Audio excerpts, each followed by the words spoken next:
Yo, j'espère que tu vas bien, je te souhaite la bienvenue dans cette 30e vidéo de la chaîne. Aujourd'hui, vidéo assez courte où je vais parler d'une nouvelle BD sur la chaîne, Astérix. Car vient de sortir en librairie un nouvel album illustré un peu particulier, le Menhir d'Or. A tous les fans d'Astérix, je vous dis tout sur ce trésor retrouvé, c'est parti.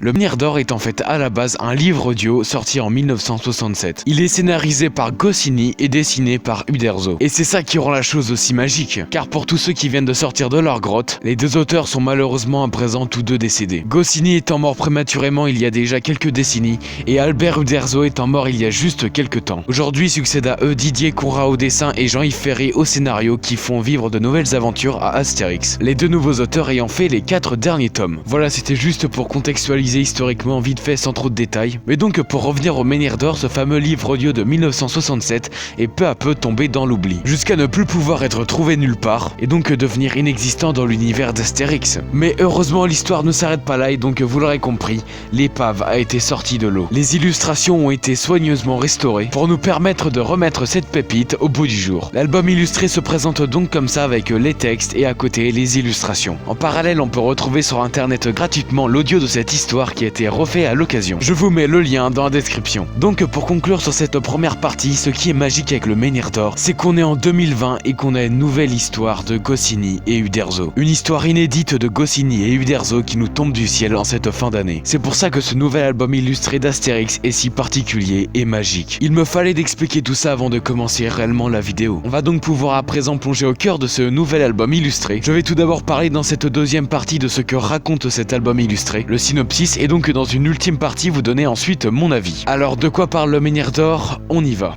Le Menhir d'Or est une histoire d'Astérix centrée plus particulièrement sur Assurance Tourix. Ce dernier veut se présenter au concours des bardes pour gagner le convoité Menhir d'Or. Ainsi Astérix, Obélix et Assurance Tourix se lancent dans un voyage vers la forêt d'Ecarnut, lieu où se déroule le concours. Mais c'était sans compter le général de Babahorum qui lui avait des visées bien différentes sur le concours du Menhir d'Or. Voici donc le synopsis pour que vous voyez vite fait de quoi ça parle. À présent je vais vous donner mon avis. Le premier point positif c'est que le Menhir d'Or c'est une histoire avec au scénario Goscinny, et ce qui est bien, c'est que ça se voit. On sent vraiment la patte Goscinny et ça c'est vraiment cool, avec des gags qui marchent plutôt bien. Ensuite, deuxième point positif, c'est que les illustrations de Uderzo sont vraiment au top. Un grand bravo pour le travail de restauration qui a été fait. Ensuite, l'histoire est plutôt efficace mais elle reste quand même courte. On est un peu à la mi-chemin entre un album d'Astérix et les petites histoires qu'on peut retrouver dans la rentrée gauloise. Ce qui fait que ça n'a pas trop le temps de raconter beaucoup de choses. Ensuite, on a le format, qui met un peu plus de distance vis-à-vis des personnages que la BD. Ce qui fait que dans le lot, il y a certains gags qui passent un peu moins bien. Parce qu'on arrive moins à comprendre les intentions des personnages, car l'ambition du Menhir d'Or n'était pas le livre illustré,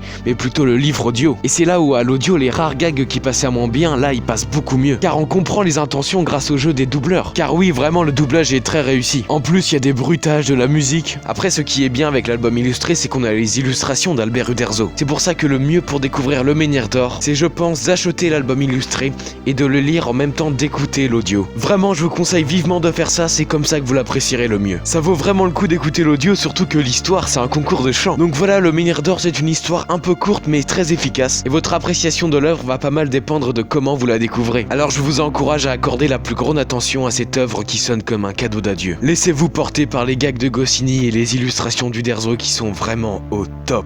Sur ce, c'est donc la fin de cette vidéo, j'espère qu'elle t'a plu. Grand fan d'Astérix, il me fallait de parler de cette BD sur la chaîne et je suis content enfin de l'avoir fait. Et de pouvoir rendre hommage à Albert Uderzo et René Goscinny qui m'ont tant bercé par leurs aventures d'Astérix. Malheureusement, ils n'existent plus que dans les mémoires, mais quel fut mon étonnement d'apprendre qu'en cette fin d'année on allait avoir une nouvelle aventure 2. Sûrement la dernière aventure qu'on aura des auteurs originaux d'Astérix. Ces auteurs qui auront marqué l'histoire de la BD francophone et même plus. Et c'est là où c'est formidable le choix d'Albert Uderzo d'avoir voulu laisser continuer l'histoire d'Astérix. J'espère que leurs bonnes étoiles pourront toujours veiller sur lui. Pour la suite sur la chaîne, on devrait bientôt reparler des légendaires. Et pour les fans de Seul, ne vous inquiétez pas, des choses se trament et devraient bientôt arriver. Pour être notifié de tout ça, je t'invite à t'abonner. Sur ce, portez-vous bien, je vous dis à bientôt. Salut!